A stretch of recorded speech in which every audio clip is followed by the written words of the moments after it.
Let's finish session 40 with this part 2 when we talk about the energy shift for harvest. Cue intro.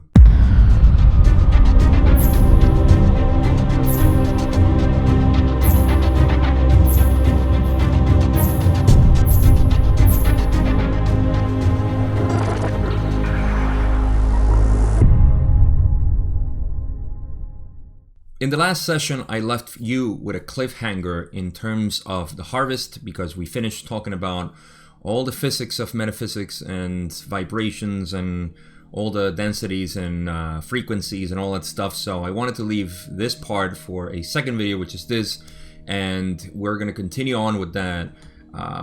If you remember from last video, we talked about all this stuff in how we enter the new vibrations of 4 density, and that's where this is kind of heading. So there is one question that I left before, which is the time that it took between 2nd density and 3rd density vibrations. Remember, what Ra calls the true color vibration, which is the densities as they shift into, or the planet shifts into those vibrations as a means of evolution or as part of evolution. It's hard to say, but it's just what happens. And that first question, without getting too much into an introduction, I don't think there's anything to say at this point, which is a reminder that we're coming from that line of questionings about vibrations and the photon, how it shifts and changes through the different densities in terms of how the planet goes through them. So all that stuff is in the last video, part 1, session 40. Let's get into part 2, which is this video, session 40, beginning with the last question that I left, which was question 7, where Don says, how long was the time of transition on this planet between 2nd and 3rd density? Generation and a half, I believe. Is that correct? Ra says, this is correct. The time measured in your years being approximately 1,350. And I said in the last video that I made a mistake, or just I just simply forgot in a Spanish video that I recorded where I was talking about ascension. And I said that I remember that it was a generation and a half, but I was confused into knowing if it was a human lifetime or lifespan or the animal lifespan, because it was hard to tell, and I didn't know, or I didn't remember this part where Ra mentions it. So in essence, what we're talking about, if you remember from the previous sessions, I forgot what it was, around session 20, maybe 19 or so, we talked about the longevity of humans at the beginning of 3rd density master cycle. So we're talking about 75,000 years ago. The primitive human lived for around 900 years. That was the average. And this now confirms to me that the primates that lived back then, our ancestors of 2nd density, they also lived around 900 years. Because this is the transition between 2nd density and 3rd density in planet Earth. And that happens obviously only with the selected from Mother Gaia, selected species that will go into a consciousness of self, recognition of self as an entity and identity and everything. So that is the beginning. So yeah, our primates ancestors were, according to Ra, 900 years longevity. That was their lifespan, and it took them around a generation and a half, which is exactly 900 and 450 is 1,350. So that is the time that took for the species to change.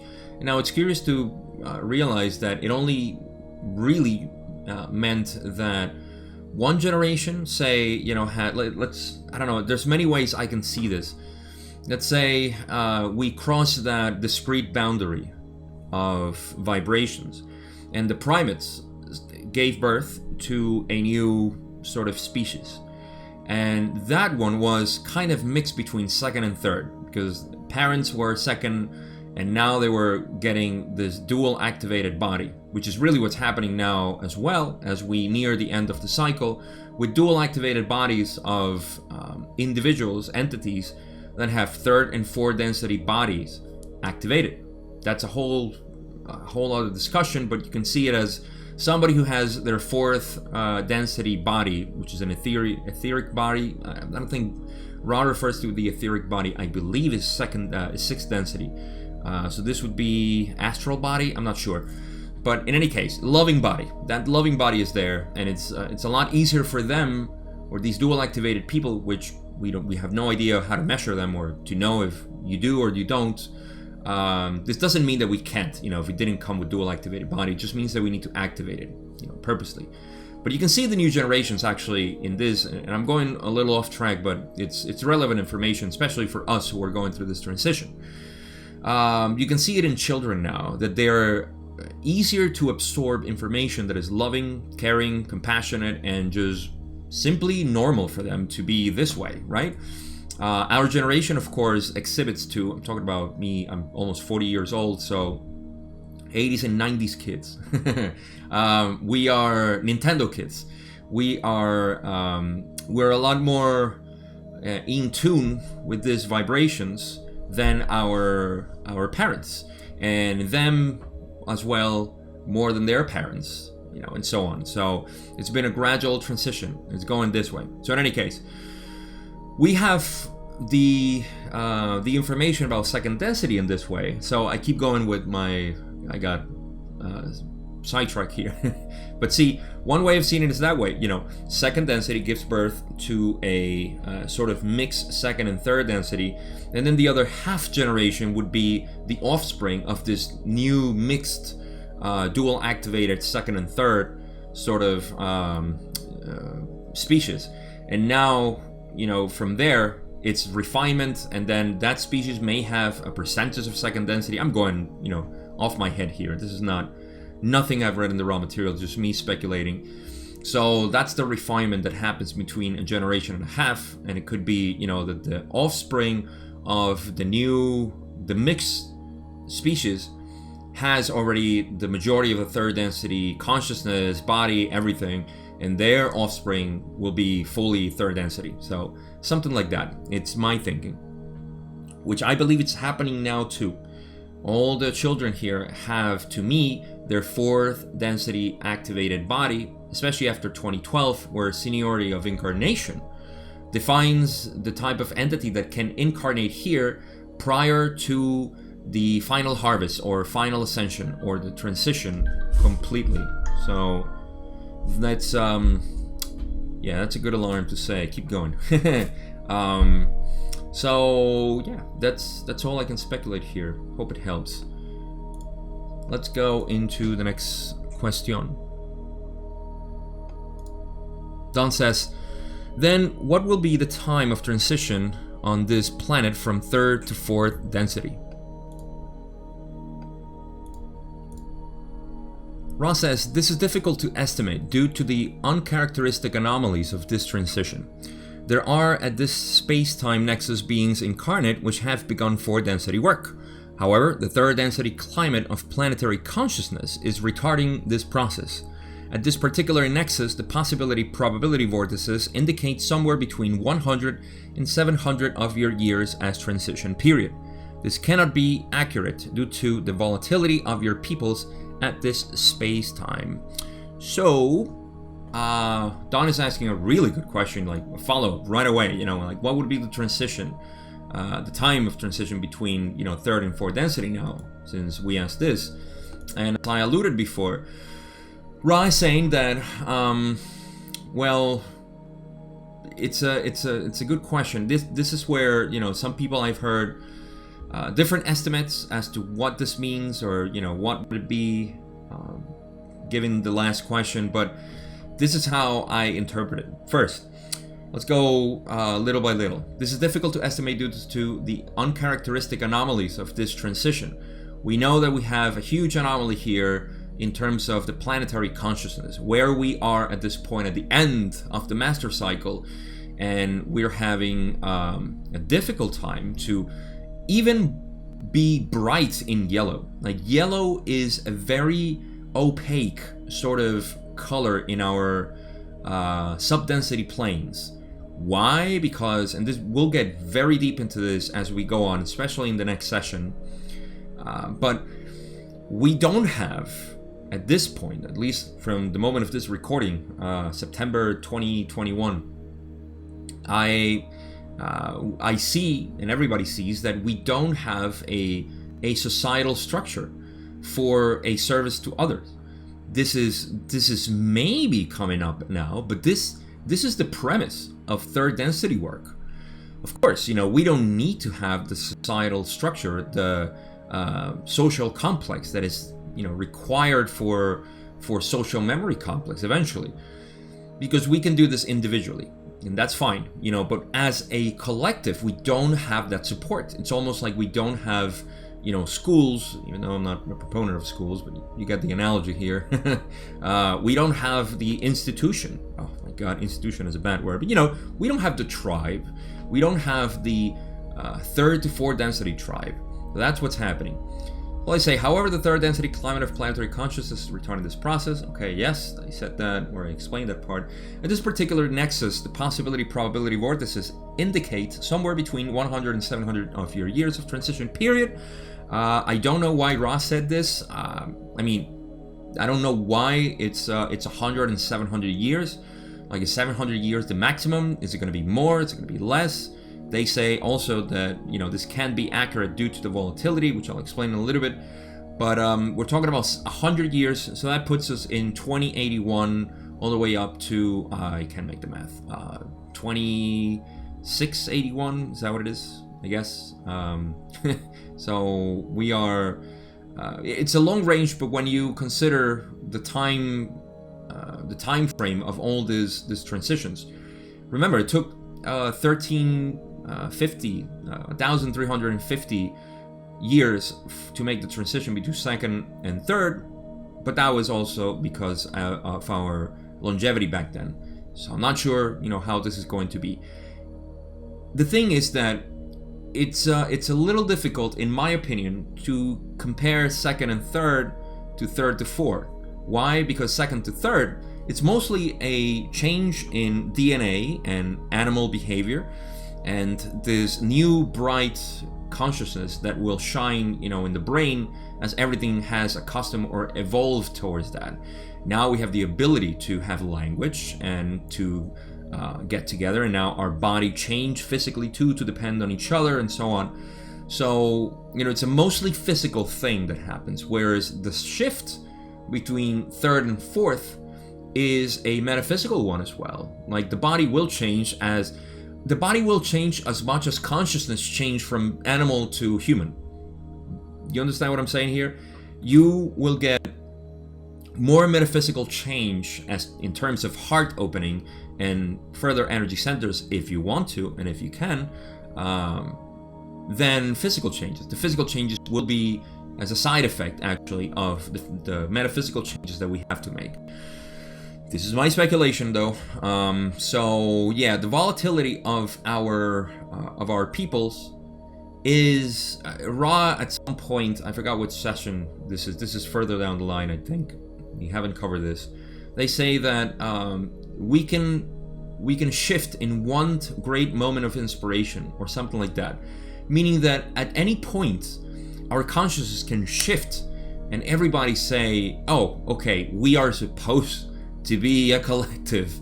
Oh, we're not animals after all. We're there. It's funny. Well, again, this is going to be a topic to discuss a little bit this session at the end or towards the end, maybe in a bit, I don't know. But also in the next session, we're going to explore it deeply. But we have that consciousness. We think we're animals.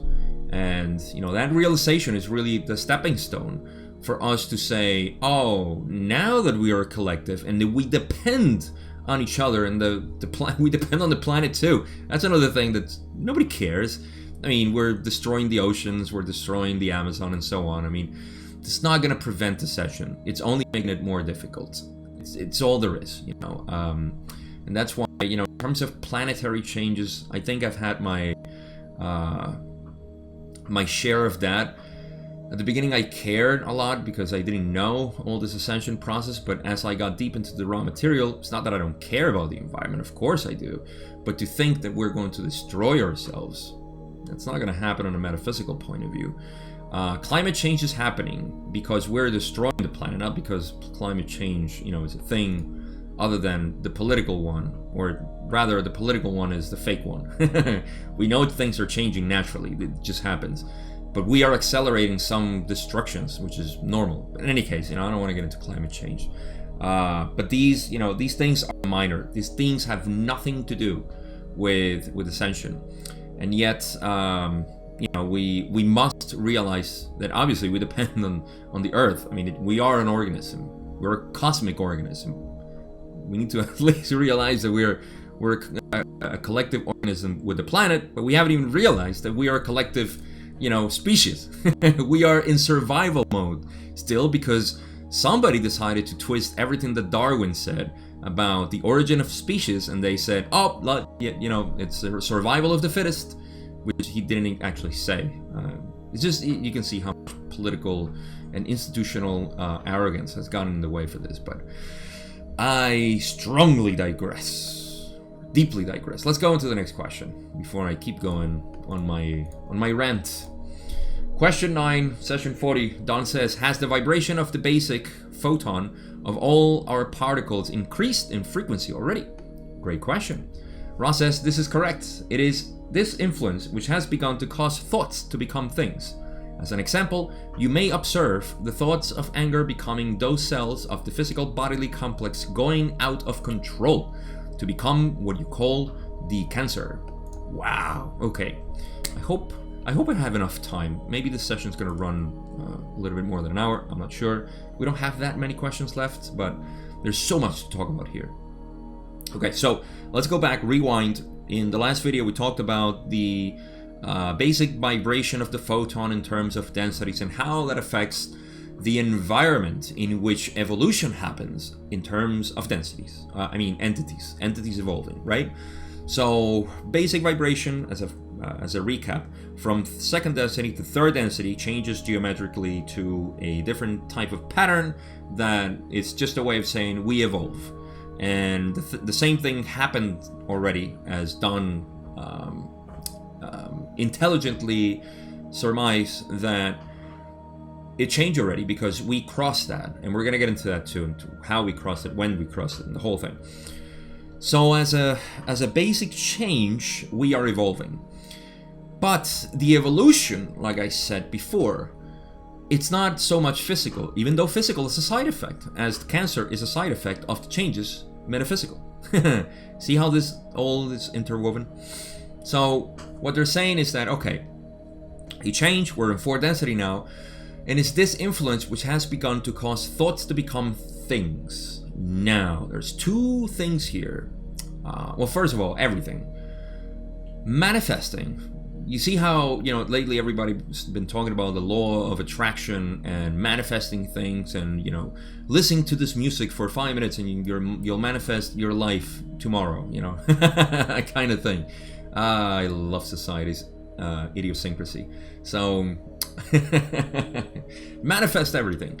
Well, this is the basis, at least the physical and scientific, the science of metaphysics that becomes the manifesting qualities that we have now, and that it increases over time, of course, is that this new vibration makes thoughts more visible. This is why also I'm here speculating now, but I'm saying I've heard people, which I think there's an element of truth here, that we are manifesting a lot of our karma.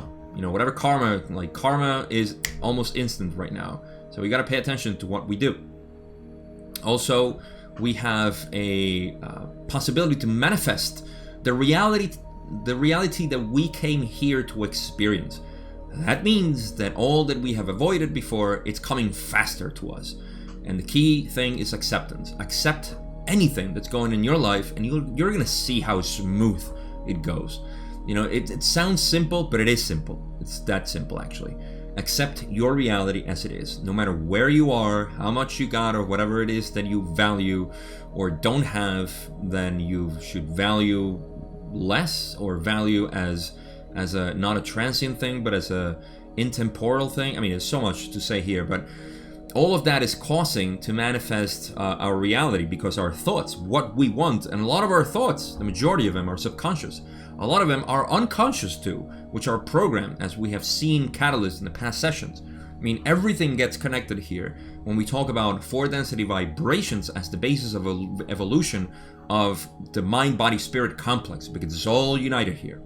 So they use the example of thoughts of anger becoming those cells of the physical bodily complex going out of control to become what you call the cancer. So, cancer, emotions.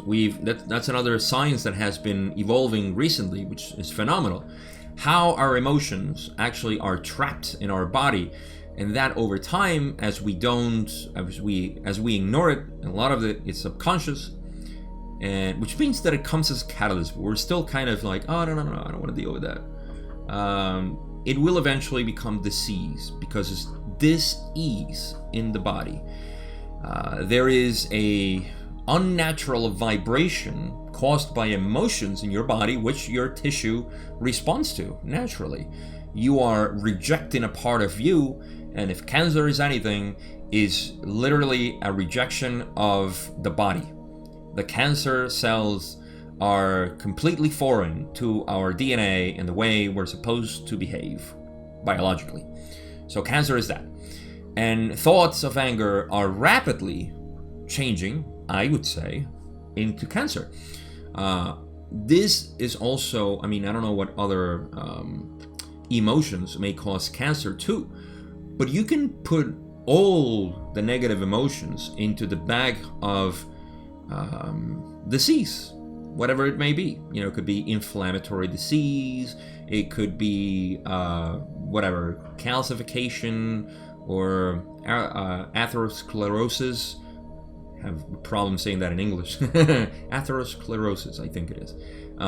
You know, just anything can be a function of emotions. So there's so much we can get into health in terms of, you know, our emotions and stuff here, but that is the basic premise. Our vibration has changed, and now our emotions are causing things to manifest. Now, of course, positive emotions, even though Ra doesn't mention it, but it's as the other side of the coin. You know, by the same token, that you have positive emotions that are going to manifest a positive reality in you, positive health, and so on. So, you know, you are in charge of your health. Well, isn't that funny, you know, that we would say this here? I suspect that in the future, YouTube might want to ban this video as well for me saying that, you know, we don't depend on external influences to keep our health in check. It is ourselves. We will see. Please, YouTube, don't do that. Increase your consciousness, your AI consciousness. I appreciate that. All right. I appreciate going to the next question, which is question 10, Don saying, what, assuming that we are, our vibration, I am assuming this vibration started increasing about between 20 and 30 years ago. Is this correct? This is awesome. I don't know where Don got it. I don't know if it was from a previous session. But Ross says the first harbingers of this were approximately 45 of your years ago. The energy is vibrating more intensely through the 40-year period preceding the final movement of vibratory matter, shall we say, through the quantum leap, as you would call it. So, when did it all start? 1936, taking into consideration that this was channeled in 1981. So 1936, again, it wasn't like a sudden shift. It's a gradual thing that's been happening. And 1936 were the first harbingers, I think it's how you pronounce it, of this. Okay, so that's when we started getting, you know, this vibrations to change. And then I'm not sure when they say the energy is vibrating more intensely through the 40-year period preceding the final movement of vibratory matter. And the quantum leap, I believe everybody has been saying was 2012, and I agree. But I'm not sure if this was, if we take it that way, then it was 1972 to 2012, right? So that would be a 40-year period. That would be, the time where, it intensely increased. It would be interesting to see the development of cancer in the past 50 years, I think, right? Almost 50 years, or more than 50 years at this point. If there has been an increase in cancer there, I haven't looked that up. If you do, please let me know in the comments. I might forget. But yeah, that's what they're saying. The intensity just increased in those 40-year period, which by the phrase quantum leap, I suppose is 2012. So that was 1972 or around there. So that's what we're getting. Not much to unpack there. Don says, question 11, starting then 45 years ago and taking the entire increase in vibration that we will experience at this density change, approximately what percentage of the way through this increase of vibration are we right now? Ross says, the vibratory nature of your environment is true color green. This is at this time heavily overwoven with the orange ray of planetary consciousness. However, the nature of quanta is such that the movement over the boundary is that of discrete placement of vibratory level. Okay, really good one here too. So I forgot what Don asked. Starting then 45 years ago and taking increase in vibratory, approximately what percentages? Okay, so where are we at basically? And Ross says, okay, so what is true color green? Shout out to Luke, who is part of the audience. Thank you, my man, for asking this question. And I recently responded to that at the moment of this recording, actually today. And funny enough, that was Luke's question. What's the difference between true color, green, yellow, whatever, or colors? And when they say true color, it's easy to equate it just to density. Okay, the density, fourth density is true color green. Third density is yellow, true color yellow. Now, colors are the subdensities, like the subdensity planes or subplanes that we have here on Earth. Third density, of course, Earth, is where we are kind of tuned into.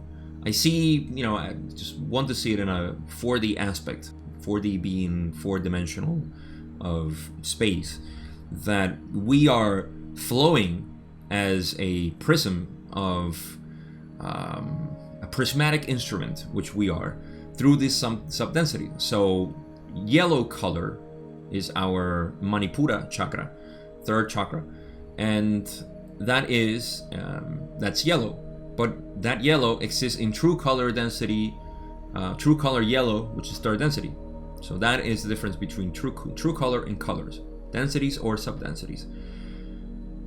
This is at this time heavily overwoven with the orange ray of planetary consciousness. So now you see, when they're talking about true color or green, they're talking about four density vibrations are kind of like they say overwoven, meaning all entangled or tinged by our planetary consciousness, which is orange ray. We're supposed to be yellow. What did I say before? We're supposed to be yellow. However, planetary consciousness is into me and myself. What it is, that it is for me. What am I getting out of this? What's in it for me? It's all about me right now. How do I look?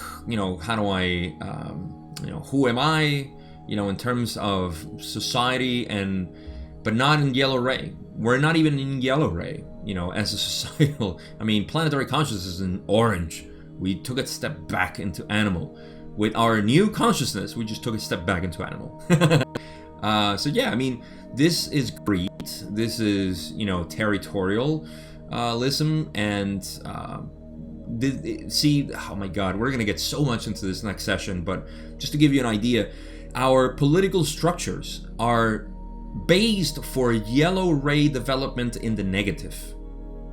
Corporations, schools, medical systems, everything is established, and I know this is going to hurt a lot of people, but I know you guys are not sensitive individuals to this information. In fact, you thrive on this information, so that's why I'm saying it. And if not, I'm sorry. But it's the truth. Everything in our society, as a structure, as a mechanism, as a system, the control system, is based for development of negative polarization, which is phenomenal for the people here who want to graduate into 4 density negative. I'm not saying it's bad. I'm not saying, we shouldn't have that. No, to the contrary, the more we have this and the more we can develop in positive polarity, because we don't need that. But we need to realize that. That's why the majority of the people, because the majority of people are good-hearted. The majority of people here are positive oriented, but they have bought into the societal structure, the power struggles, and the control system. And so they feel miserable with themselves, but they need to go on because they haven't even gotten to glimpses of the green ray, which means that no matter what happens to you, you are fine. You're not this body. So, consciousness is just a huge thing, and this is why there's an anomaly. This is the anomaly in terms of vibration. So that's why this awakening means really, it's nothing hocus pocus. This is not spirituality in the woo woo sense. This is real stuff. You have to realize if you want to keep going and progress in your consciousness. But this gets really into so much stuff that I don't want to get into. You get the idea, though. That's what they mean when they say that this is heavily overwoven with the orange ray of planetary consciousness. Me, my identity, who I am. And not who I am, as the I am concept of 7 density.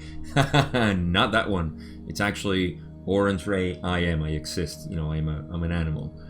However, the nature of quanta is such that the movement over the boundary is that of discrete placement of vibratory level. I'm not sure what they meant here, but they're saying, however, which means that the nature of quanta is such that the movement of the over the boundaries, that of discrete planes. See, I believe that this is, no matter what, what our planetary consciousness is, we are in 4 density. And that is unequivocally what is going to guide the future of Earth.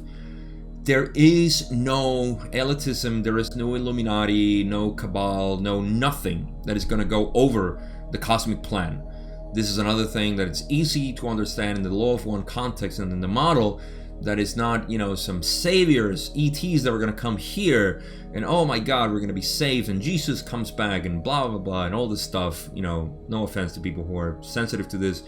But the really truth, and I think most will agree, is that this salvation is really a liberation from our previous consciousness into the new one, because the vibrations are there. So if you continue to live in 2nd and even 3rd density, you will have a hard time living on this planet, period. That's just how it is. The more you shift into 4 density, and this planet has shift into positive 4 density, for those who don't know, this was expressed by Kuo, if I remember correctly. But in any case, we have shifted already, and yeah, that's where we're heading. That's what they're saying. However, the nature of quanta is such that the movement over the boundary is that discrete placement at the vibratory level. To me, that's what it means. We have crossed that boundary. We just have to keep going with the ride. And hey, the ride is fun. It's loving, unconditional love. Who says no to that, right? Let's go on. Don continues, you mentioned that thoughts of anger now are causing cancer. Can you expand on this mechanism as it acts as a catalyst or its complete purpose? Ra obliges and says, the 4th density is one of revealed information. Selves are not hidden to self or other selves. The imbalances or distortions which are of a destructive nature show, therefore, in more obvious ways, the vehicle of the mind-body-spirit complex, thus acting as a teaching resource for self-revelation. These illnesses, such as cancer, are correspondingly very amenable to self-healing once the mechanism of the destructive influence has been grasped by the individual. Healing cancer. Here we go. So, if the nature of cancer is these negative emotions, let's just call them negative emotions. Are they saying cancer here as anger as well? Destructive nature, no, they just mentioned Do they? I don't know. I just read it and I forgot. Let's go, one by one. The fourth density is one of revealed information. Fourth density, when we are finally, through the transition, which means body changes, consciousness changing, heart opening, everybody in unity. The beginnings, the foundation of unity starts in fourth density as a 51% or more service to other society, social memory complex beginnings. So the fourth density is one of revealed information. That means that whatever other information that I have hidden because I'm afraid, because I feel I'm going to be judged or anything. I mean, we can do these exercises here. Anything that you feel that is embarrassing about yourself, or, I was molested as a child, is a very common thing. I was, sexually abused. I was, verbally abused or physically abused. And these things are, they bring shame to me. Well, the more you can heal this by knowing who you truly are, this is, the direct path, the shortcut to it. Or simply by doing all the work, I don't know, psychedelic plants, psychology, whichever method you want to, but you want to accept that and release that energy. Then the more you're able to talk about this stuff, and to be, yes, that was my past. That happened to this body. That happened to this mind, so to speak, but not to me. Never happened to me. So that is the nature of fourth density. We are crystal clear with each other, and that makes us, unite better because I know who you are. It's almost like meeting a stranger. You don't know who the person is, or you feel kind of cautious. But the more, a friend is the complete opposite. A really good friend, which you share everything with. You can see the difference there. So we're all going to be friends, really good friends, best friends in fourth density. The imbalances or distortions, which are of the destructive nature, show, therefore, in a more obvious way. Okay, so basically, the imbalances or distortions, which are destructive in nature in our body, they show as illness. They show as a vehicle, sort of resource for ourselves to have self-revelation, accepting that. If you can't process an emotion, your body will process it, and it'll process it as disease. Negative emotions I'm talking about. So, acting as a teaching resource of self-revelation. The more you analyze your body, what's happening in my body? Why do I have cancer? Why do I have, organ disease? Whatever it may be, pancreatic, not pancreatic cancer, which can be, but hepatitis or, diabetes, it could be too. I mean, there's a lot of nutrition, which we're going to get to here, funny enough. But it's knowing your body. These illnesses, such as cancer, are correspondingly very amenable to self-healing once the mechanism of the destructive influence. So once you realize what's causing your cancer in terms of emotions, it's easier. This is why a lot of people find healing cancer by changing their lives, basically. And it's always like, well, I just became a lot more positive. I realized that death wasn't whatever, it's just a mental change. And in the same way, I have lost both my parents in the past year, not even a year. Both my parents, my father recently died from cancer as well. And I can tell you that the shift that happened in them to be diagnosed with cancer, because they were both super healthy to a certain degree. My mother was a little bit unhealthy. But they both had their life was fine. And all of a sudden, well, my father was because of my mother's death. He just basically didn't want to live anymore. And lo and behold, cancer, after 60-something years, almost 70 years of being the healthiest person alive. But your emotions, who you want to be or not to be, is what's causing your body to change. And what we would call, I hate to use this term as decay, but it really is, the decay of the body, or the preparation of the body for death, is what my father experienced in terms of cancerous growth and acceleration of death. Because that's just how it is. The body is the most intelligent thing we can ever imagine to understand. So see, you can be very healthy, but all of a sudden, you shift your mind and you don't want to live anymore. And sure enough, you will develop some sort of disease that will make you die because you don't want to live. I mean, what's the opposite of not wanting to live? Or what's the result of not wanting to live? You want to die. So that's what will happen. And it's a conscious decision, which again, it's key to remember that is our higher self knows better how to deal with this. Once we have done what we have to do here, or we feel that it's over, I'm done. I just don't want to live anymore. That's just how it rolls. So, in that way also, but in the opposite, as well, if you get cancer and you realize, like, my God, I haven't, I don't know, I still have this grudge against my brother, I hate my brother, maybe I should just make peace before I die, and cancer healed. You don't know. So there we go. All right, running out of time here. I feel, I don't know, I'm always pressed by time. Don says, then you are saying that cancer is quite easily healed mentally, and is a good teaching tool because it is quite easily healed mentally. And once the entity forgives the other self at whom he is angry, cancer will disappear. Is this correct? I wish it was that easy. Ross says, this is partially correct. The other portion of healing has to do with forgiveness of self and a greatly heightened respect for the self. This may conveniently be expressed by taking care in dietary matters. This is quite frequently a part of the healing and forgiving process. Your basic premise is correct. So it is that simple in terms of forgiving, or ameliorating, or eliminating, whatever root of that emotional charge that you still have, which is, in a way, I think the word anger can be used for anything else, because you can be depressed. Depressed is anger against something. You could be an anxious person. That could be anger against something, expressed in a different way. I'm trying to use the word anger to express all the negative emotions that we feel, because I feel that Ra is using anger alone, and a lot of people may not feel like they're angry. I'm not angry about this and that, but you don't know that you have some sort of, rejection towards something. That is anger.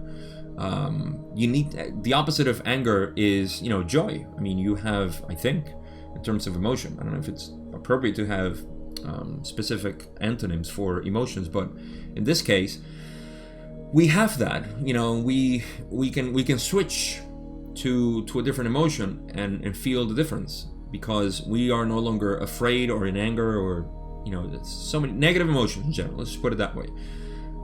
So what do they say? The other portion of healing has to do with forgiveness of self, which really is, Don used like forgiving the other self, but that's not enough. You have to forgive yourself, and forgiveness of the self, if I can add this, has to do with you accepting that anything that happened in the past, you are not in charge of that. You do not need to carry that with you. Whatever you did in the past, it doesn't matter, as long as you don't have an emotional charge attached to it. So that is forgiveness of the self. It's that simple. Detaching, cutting cords in the Buddhist meditation type of exercise. So this may conveniently be expressed by taking care in dietary manners. That's another, they say heightened respect for the self. We'll talk about dietary matters. This is quite frequently a part of the healing and forgiving process. Of course, a lot of our negative emotions are also attached to our way of eating, the way we behave. And I'll just give a very extreme example. Some people eat because they just want to feed themselves. And no offense, of course, I live in the U.S. I'm U.S. born, even though I wasn't raised here, but I feel more a U.S. Citizen, denizen, than Venezuela at this point, because I've lived, I think, longer now here. In any case, this is not, I don't even need to say this, but Americans have a very poor relationship with food, in that they treat it as, not even as air. Air, you only take what you can breathe, but our relationship with food is destructive, and when we know that about 50% or more of the produced food, including animal products, which is a disgrace, ends up in the garbage, you have a terrible relationship with food. And that is respect for the self. That is respect for the individual, because what you're eating, what you're corresponding to your allocated, piece of energy that the planet is giving you, you take that with respect. So That is part of the healing and forgiving process. We're going to get more into dietary stuff, so I don't want to expand too much here. Let's go on. Don says, in dietary matters, what would be the foods that one would include, and what would be the foods that one would exclude? In a general way, for the most or the greatest care of one's bodily complex. I can tell you, as a nutrition coach, this question, I can see it. I can just see it. It's just very simplistic. What should I eat? What should I not eat? Ross says, firstly, we underline and emphasize that this information is not to be understood literally, but as a link or psychological nudge for the body and the mind and the spirit. Thus, it is the care and respect for the self that is the true thing of importance. In this light, we may iterate the basic information given for this instrument's diet, the vegetables, the fruits, the grains, and, to the extent necessary for the individual metabolism, the animal products. These are those substances showing respect for the self. Now let me be honest here. I come from a background of bodybuilding where I had a terrible relationship with food and with my body as well, in terms of how I treated it, because it was a product of my efforts and not something to revere, and worship my body. So I had a terrible relationship because everything that I ate was with a purpose of building muscle, being lean, and all this stuff. That is the key thing. So what should I eat? Should I become vegan? Should I be vegetarian? Should I have Ayurvedic? Should I be, ketosis? Should I be low carb? Should I be, whatever, high protein? It has nothing to do with that. And this is a point that I get a lot. I have a plant-based diet, and I call it plant-based because more and more I'm beginning to be disassociated with that term veganism. And again, people who are sensitive to this, I am sorry, but the truth is the truth. When things are taken to an extreme, there's a loss of perception. And I try to maintain myself as keen as possible in terms of how I feel I identify myself, because identities are an issue. In any case, with veganism, there's a lot of spirituality in there too. I'm very spiritual because I'm vegan and I respect the animals. True, thank you, but the moment you say it, it goes away. So don't say it, even if you believe it. Say what you want. But the truth is that there is no spiritual diet. There is no spiritual foods that you should have, or demonic food that, it's going to make you whatever. However, there is respect for the self. And the self is not the individual self. When Ra says self, they're talking about the collective self. This is my interpretation. I don't believe they're saying, you as a human is very specific. When they say metabolism, individual metabolism, that's another story, and we'll get to that. So, there is no specific food because it's your relationship with food. You can eat animals, that's fine. You can eat, you can eat nothing. You can be all fasting, and just eat, you can be, what do they call them? Breatharians? That's a thing, don't eat anything. It's your relationship with what you eat. Vegetarian, whatever, so many fruitarians. I don't care. Whatever you eat, just have respect for the self, which means everything. And like I said, our relationship with food is it's terrible in a Western way, or at least in a global way now, because it's globally. So it's not literal. It's a link or psychological nudge for the body, the mind, and the spirit. And it's the respect and care for the self that is the true thing of importance. How you care for your body. Like I said, I did not care with love for my body. I pounded terribly with weights and all kinds of routines for bodybuilding and rotations of macro cycles and all these things and different exercises that would just, my body was disintegrating at some point. I mean, I had the aesthetic body that was yay, but my body was suffering. And the food that I was eating, there was a lot of meat and protein, which I think is unnecessary at this point for my evolution, of course. Everybody's doing their thing. But yeah, I just learned that, and so I'm just using myself as an example because it's the closest thing I have, that I actually, I realized what I wanted to eat, what I didn't want to eat, and how I felt about it. That was the key thing, not to impose on anybody, not to say that I found, of course, there's always a little pride into knowing that, wow, this is working for me. I want to express it and communicate it to others. That doesn't mean, it's the magical diet. And even from a reductionist point of view, like I said, as a nutrition coach, I can tell you there was no specific diet for bodybuilding. We just emphasize, just eat a lot of protein. And even that I'm questioning right now. And a lot of people are too, because that's based on bro science. To a degree, there's some research showing maybe some hints, but I think there's a lot of bro science there. So we don't need to eat that much protein. If you knew the amount of protein that I eat now, on average, I really cut it by a third, or at most half of what I used to eat. So yeah, I can tell you there's a lot to know about nutrition, but the key thing, like they say, is the relationship that you have. This is important. Okay, so in this slide, we may iterate the basic information given this instrument's diet, meaning Carla, what they gave Carla.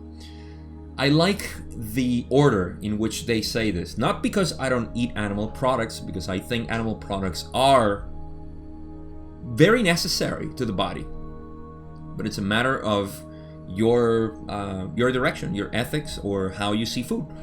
Vegetables are for sure, really important. Fruits, to me, not that much, but hey, Ross says it. But they don't eat fruits, so what do we know? I don't think fruits are that important.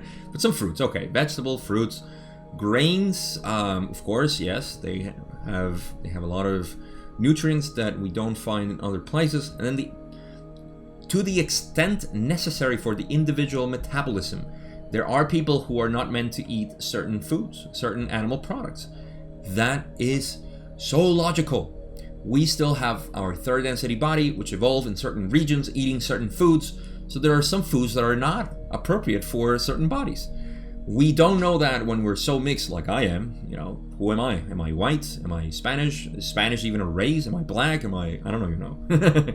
So you need to make your own decisions, and you need to be your own. I used to call myself a lab rat in bodybuilding, because I used to experiment on myself and see, all right, let me try this diet and see how it works. I tried every possible diet you can possibly, even the most extreme weird ones that I exposed to myself. Oh my God, one day I'll make a video talking about this.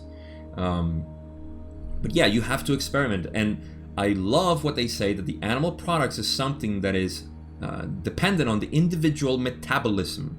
Okay, so again, there's no way to say, I would love to eat eggs, but I don't like the production of eggs near me. And there's some logistics in the house, which I'm getting off track of the law of one here. But eggs, I would definitely eat, and fish to a degree too. That's how I feel my body calls. But in any case, we need to listen. Maybe when you eat the fish, you say, all right, not that good. Or you say, yeah, great, I needed it. Some people have gone vegan and their body just completely, becomes dysfunctional, and they need to integrate again meats and so on. Like, you have to try with your body. All right, Ra has more to say, and I have a lot more to say, but I need to cut it here. Ra continues and says, in addition, though this has not been mentioned, for this instrument is not in need of purification. Those entities in need of purging the self of a poison, thought form, or emotion complex do well to take care in following a program of careful fasting until the destructive thought forms has been purged analogously with the byproducts of ridding the physical vehicle of excess material. Again, you see the value not to the body complex, but used as a link for the mind and spirit. Thus, self reveals self to self. Okay, I'm going to reread this because I read it terribly. We're talking about fasting now. Fasting as a means for healing and as a dietary approach as well, because, well, the absence of a diet. Actually, diet, if I remember correctly, means a way of living, dieta. But in any case, it's also part of it. So, they say, in addition, though this has not been mentioned, for this instrument is not in need of purification. Yeah, imagine Carla fasting with 80 pounds doing these sessions. Yeah, definitely not. She was not in need of this. But not because of losing weight, but because of, I like what they say, those entities in need of purging the self of a poison thought form or emotion complex do well to take care in following a program of careful fasting until the destructive thought forms has been purged, analogously with the byproducts of ridding the physical vehicle of excess material. So we have two things here. The thought form, which is a sort of entity in and of itself that lives in us and with us, and it's fed by us and our emotions.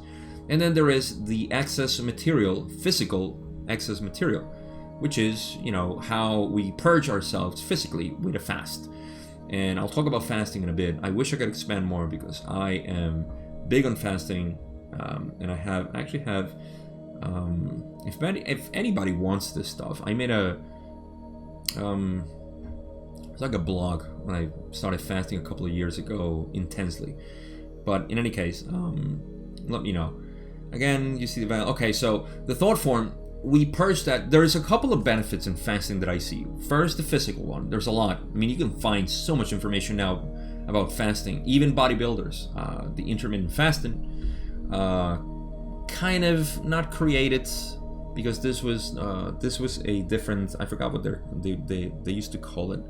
But Martin Berkhan, the creator of lean gains in bodybuilding, he really talked about this intermittent fasting and time restricted feeding. I think is what it's called. It was called in the literature time restricted feeding, which meant you fast for 16 hours and you eat for 8 hours.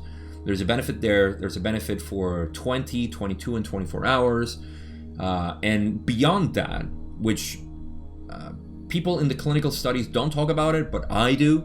There is a mental benefit and spiritual as well, from going beyond the 24 hours. And, you go to 48, 72, a week, or even, the spiritual 40-day fast, which I've never done. I don't know if I'll ever do it.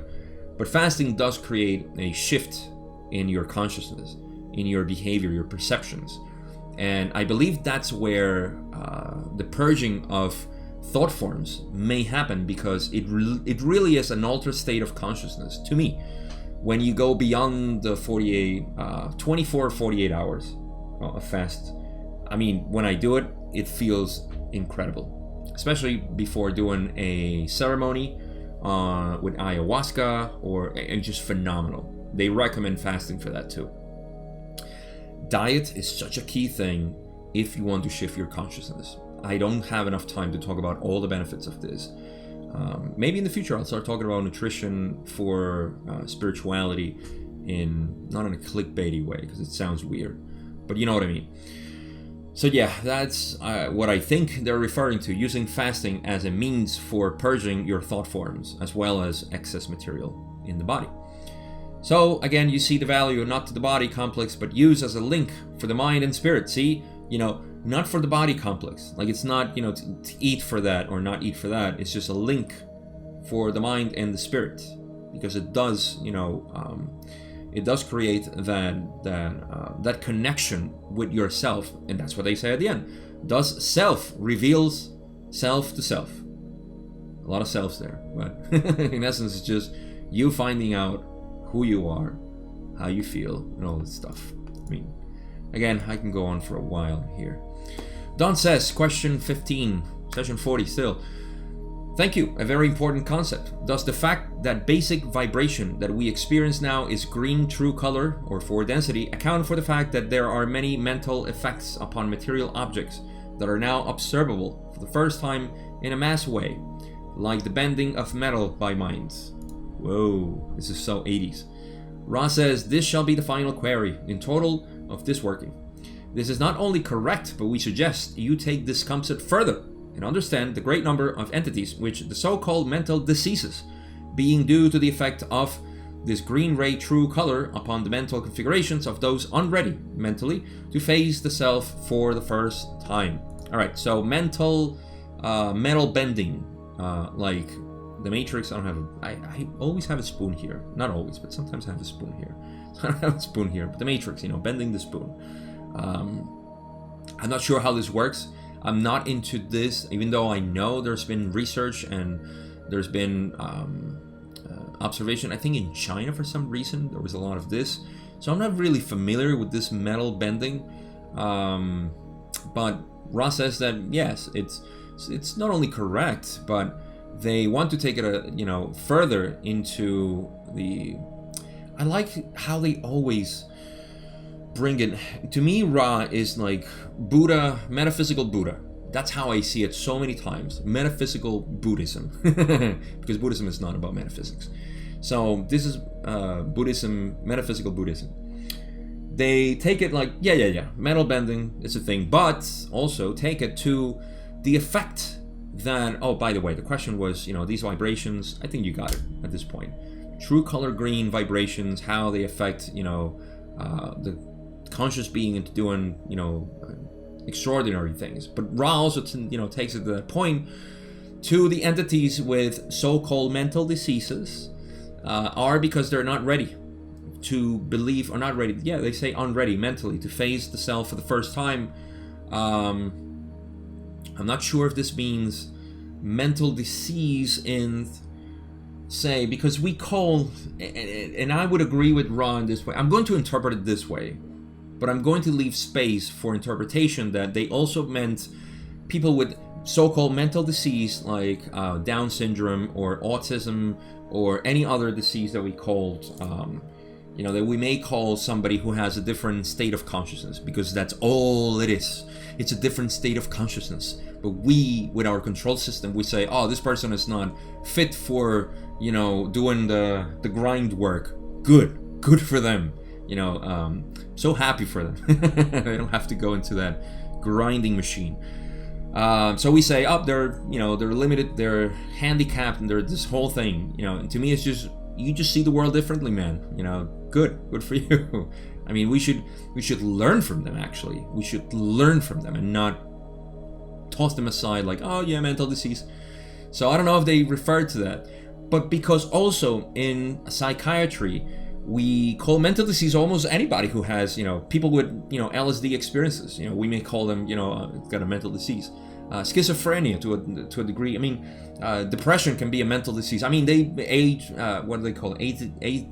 ADHD, attention deficit disorder, or whatever. I mean, it's just, it's a comical cop out behavior that we have in society in respect to consciousness, because we don't understand it.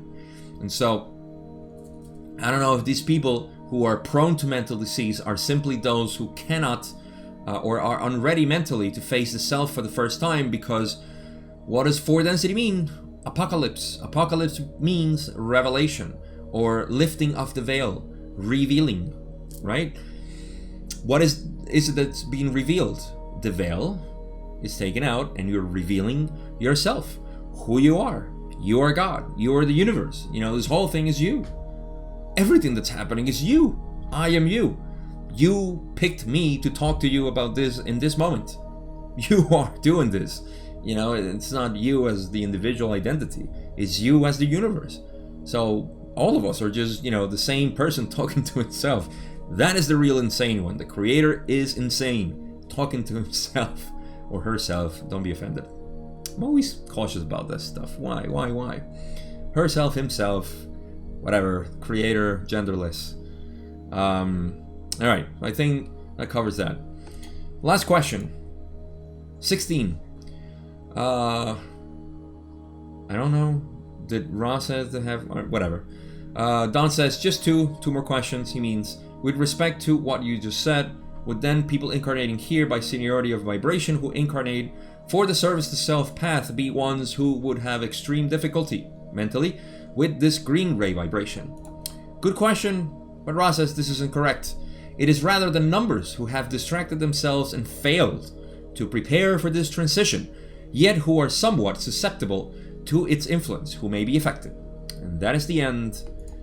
Let's unpack this because it's a really good question. Now Don is saying, I think he said 2 questions. Did he actually ask 2 questions? With respect to what you just said, with then people incarnating here by seniority of vibration, that means the people, like I said, that have priority to incarnate because of their vibration. They are ready for 4 density harvest, whether it be positive or negative. They do have preference, and balance lies there. For service to self path. Now he's talking about the negative. See, like the negatives who are ready for harvest, or very ready for harvest, be ones who would have extreme difficulty mentally with this green ray vibration. Not really, and I can see why Ross says this is incorrect, and we'll unpack that now. Don is asking if the people who have negative beings who are coming here for harvest of 4 density will have problems with green ray. Not at all, because they're not interested at all with green ray. They're thriving actually in this control system that I alluded before was based on yellow ray vibrations. So yeah, so see, Ra is asking about the people. Ra is answering those who have issues and not answering the negative ones.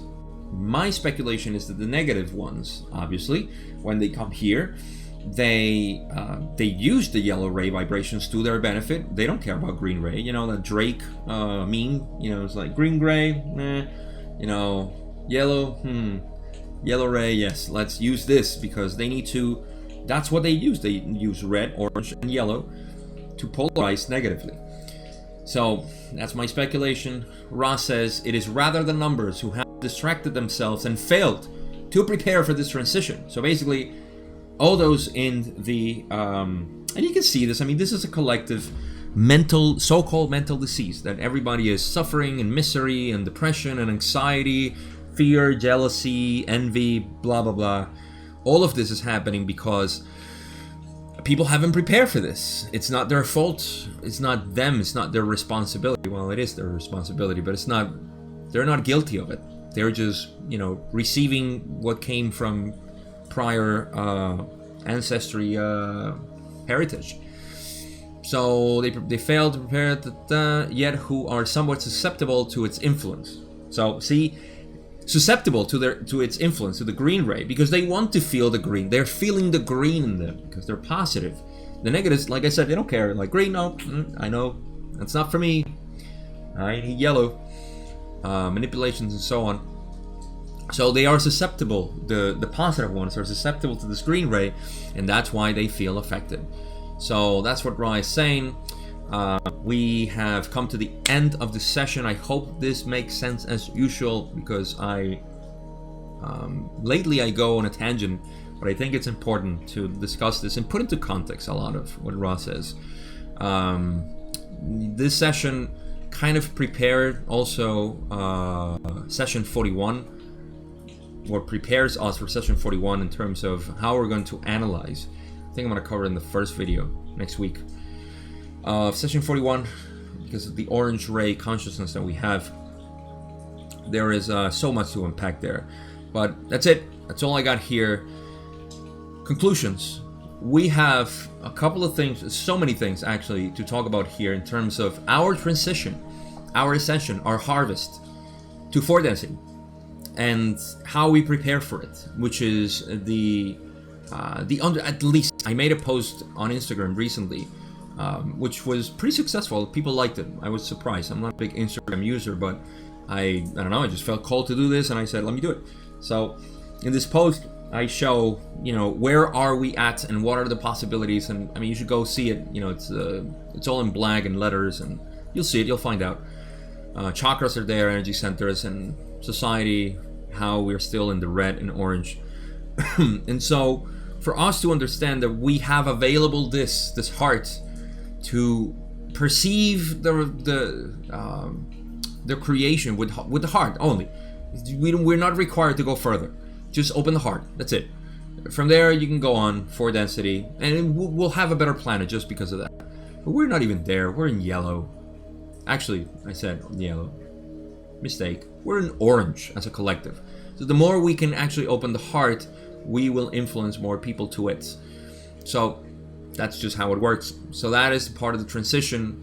And, you know, my best conclusion to this is just know that you have your heart open and that it's ready for it. And guess what? We have explored that we are in 4 density. That means that our heart is thirsty for this vibration, and we let it flow through our hearts, and that's how we continue to vibrate higher and higher, and that means we reach higher energy centers, and we can continue our evolution. We can continue experiencing the creation as the creator and not as an animal. So yeah, green is the stepping stone from which all spiritual work is done. So we have to really step on there. Step up our games, man. Lastly, but not least important, is nutrition, or the mix that we got between emotions and nutrition. These two things are crucial because our body is more susceptible to food. Food also has, and I didn't talk about all the things that we know are wrong in our food. I mean, we already know. I don't even have to mention anything, and you already know that we're going to agree in a lot of junk food that is devoid of nutrients and actually is detrimental to our biological health, to all metabolisms, I would say. You know, from the most basic saying sugar, which everybody should agree is it's not good for anybody, and it's actually detrimental greatly, and we're addicted to it. I'm addicted to it. I still eat sugar. Coconut sugar, but still sugar. Actually, no, cane sugar too. I mean, it's everywhere. But just be mindful of that and reduce, or try to, I don't know, just be mindful. All the way up to gluten and, you know, microwavable stuff, even the microwave, which is a mutation of the molecules there because of the destruction of the water molecule inside the food. Now think about all the nutrient devoid food that we put in the microwave because we can, you know, Hot Pockets, to put an example, and whatever else. I mean, there's so much to go there, so just be mindful with what you eat. I'm not saying it's bad, just be mindful, and you know you can have that, you know, improved. And also that your relationship is more important. You know, if you have a good relationship with, you know, Hot Pockets, then by all means eat them. Don't pay attention to the mind, to the man, you know, on the other side of the screen. But relationship is important, yes.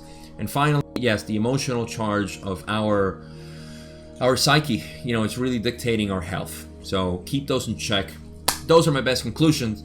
Thank you so much for enduring with me for more than an hour and 11 minutes, which I see now in my my software OBS recorder. I appreciate you watching. I appreciate your comments, your questions, and I have nothing else to say, but you know, unconditional love from me to you, because you are an awakened soul. You're interested in all this stuff, and more than anything, you're interested in this strange material that somehow is still obscure, yet for us it reveals everything. So maybe we are the weird ones of the spiritual pack. But yeah, thank you for being that part of the pack. I love my audience. I love you guys. I've been saying it for a while already. I'm so proud of being surrounded by and honored by people like you. That is my way of saying thank you. I appreciate you. I'll see you in session 41 of the Law of One.